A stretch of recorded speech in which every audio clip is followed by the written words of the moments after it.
All right, today I'm going to do our blog a little differently. We're going to talk about a lot of things on this website, and basically it's, if you've read my previous blog posts, you know it's all about self-improvement. It's about hacking your life, treating your life like a business, establishing good habits, learning how to learn, and learning how to teach. And so today's episode is about the new opportunity that's out there, which is called self-education. And people usually don't think of self-education as a business. But according to Dean DeGrazio and the people who are writing these books that I interview, self-education, and I guess it's a new word for self-help, but self-education is a very big industry. And a lot of people are leaving their 9-to-5 jobs in order to pursue fields and make money in the arena of self-education, self-help, self-improvement, education in general, just plain education. You want to learn how to knit, you want to learn how to cook, you want to learn how to get healthy, you want to learn how to run or jog. And the opportunity in that is like the opportunity in anything else. Okay, so basically you get out of it what you put into it. However, there are more advantages and benefits, which are: one, you get to control your own life. You get to control your own income. And you get to avoid the rut of the 9-to-5. Now, I've been in both situations. Right now, I'm in a 9-to-5 job. I've been teaching music, which to me is, I consider myself very lucky to be a music teacher of little kids, K through 6th grade. And I consider myself to be, in terms of a 9-to-5 job, where I actually feel like I'm giving instead of just, working a cubicle or serving some higher ups. So teaching would be something that I would recommend if you're doing a 9-to-5 job, if you can handle it, because it is very challenging, especially in the lower income communities. Because Philadelphia has a lot of low income communities, Puerto Rican, white communities, black communities. And it's interesting because most of the diverse schools aren't low income. So if you can get into a school that has like white, black, Asian, Hispanic, anybody from the Middle East, then teaching in a school like that. But think about it, you're at a school, you're teaching, so what is it? It is like self-education. You don't, as a kid, you don't choose to self-educate yourself, but you're put in a situation where you have no choice. They're going to self-educate you, and trust me, it is self-education, because there are kids there that don't learn at all. And if they're not learning, then it's their fault. They're not educating themselves. It's just like I can put all the food out, a buffet for 24 kids, and some kids won't eat. They just don't feel like eating. And it's not like I didn't do my job. It's not like the school didn't do its job. It's not like, all education is self-education. And so that said, that's opportunity that's there, and one of the good things about it is it does provide medical benefits. It does provide retirement. So this is where I think self-educators and entrepreneurs are not being, perhaps, and I don't mean everybody, but not being aware of how to plan your life so that ultimately you don't have to work at all. and you can volunteer, and you can have enough money to be financially independent.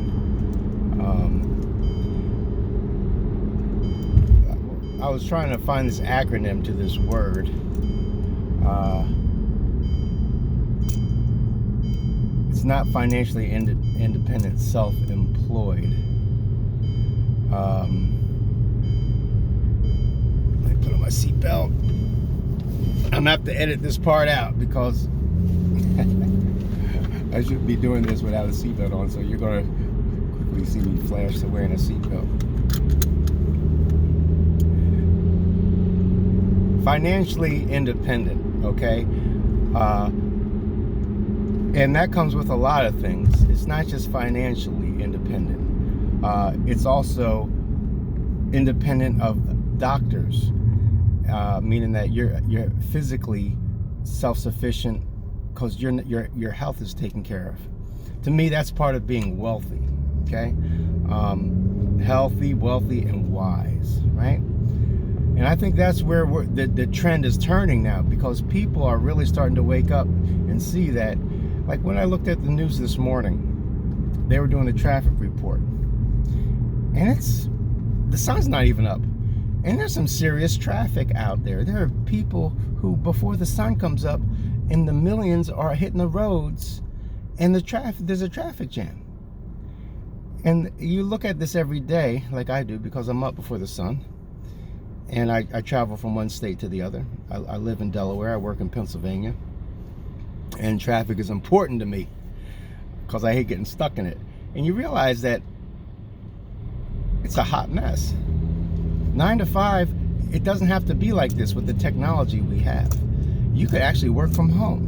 And when this coronavirus, as I make this, it is, as I'm recording this, it is March 6th, 2020.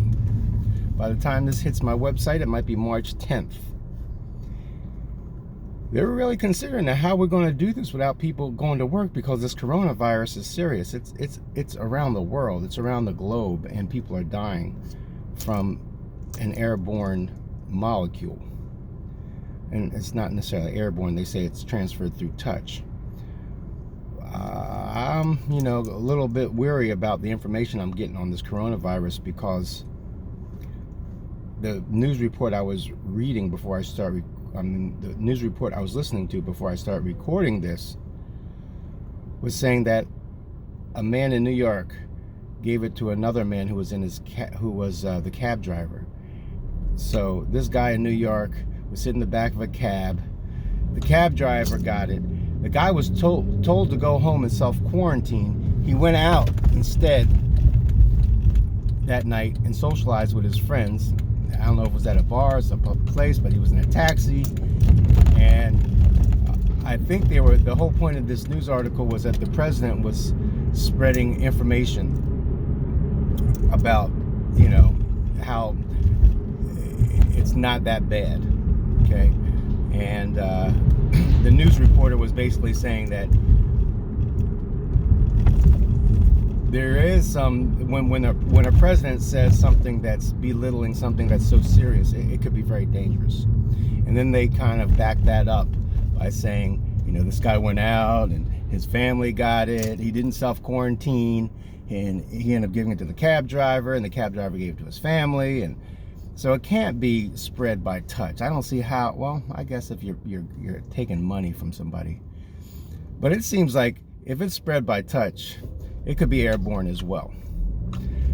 So what are we going to do in terms of making money? Everything's going to be online pretty soon. Everything's going to be online. It's already online. I could become a teacher, an online teacher. And I know teachers who I teach with who do that. They go home and over the weekend, they're teaching courses.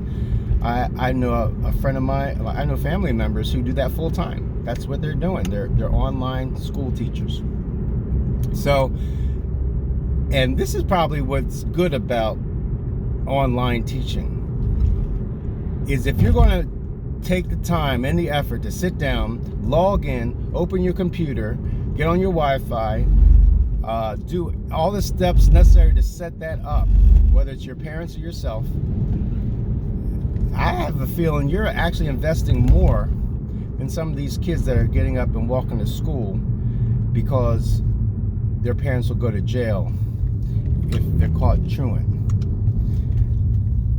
Now, I do realize there are the challenges like parents being home with these kids and not being able to go to work. But why should they go to work when they can work from home? Okay? They don't need to go to work. Everybody could be on a laptop. I'm not saying that that's the ideal situation, but this site is about kind of looking at other alternatives than what I'm doing right now, which is driving through traffic from one city to another, so that my son could go to college. Thank God he's out now. So now I can really think, and he did very well, by the way. He went to college. He's got a nice job. He travels. He just got back from Jamaica. I'm so proud of that young man. I was going to say kid. But I'm so proud of that young man because he's got great character. And that was something that, fortunately, when he was born, I was really working on my character. And I think some of it rubbed off on him, even though he would say it was very boring going to meditation classes and learning and reading or hearing other people read about character, because that's what it really was. It was an intense character development spiritual course. And anytime you get into religion or spirituality, if you get into the essence of it and not the what I would call religious part of it, it's all about character development. How to be a better person. Anyway, I digress. So, how can you make a living through self-education? Well, if you're watching this, then you're the type of person that really will benefit from this, because you have to have that mindset that you want to educate yourself. And then if you educate yourself, you can educate others. Right now, I'm going to tell you, as a teacher for 20 years, you're probably better off, and your chance of success without a degree are just as good, or if not better, by self-educating than going to college and getting a degree. Ken, the book I'm reading called Finding Your Element. I can't remember his last name because I'm driving my mind somewhere else, but it'll come to me. Sir Ken Robinson. Ken Robinson said that according to research studies done at these big major universities, most of the people that go to college and major in something end up doing something else. Almost like 50% of them or more.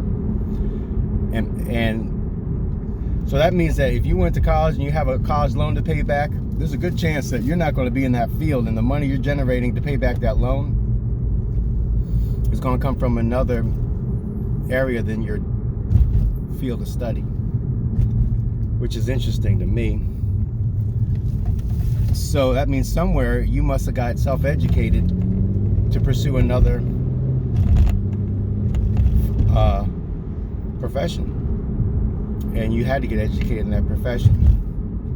And that's why he calls it finding your element, because you think your element is to be a doctor. You go to med school like so many people have, and then you end up becoming a psychologist or a musician. And I've seen the same for musicians. You think you want to be a musician, and then you end up going to med school. I went to college with so many kids that ended up being doctors. And I'm sure a lot of med students went to school with a lot of kids that ended up being lawyers or musicians or teachers or something other than what they went to school for. So what's the point? Before I close this, because I'm almost at my 9 to 5, the point is, self-education is something that it's the biggest growing industry, and there's a reason for it.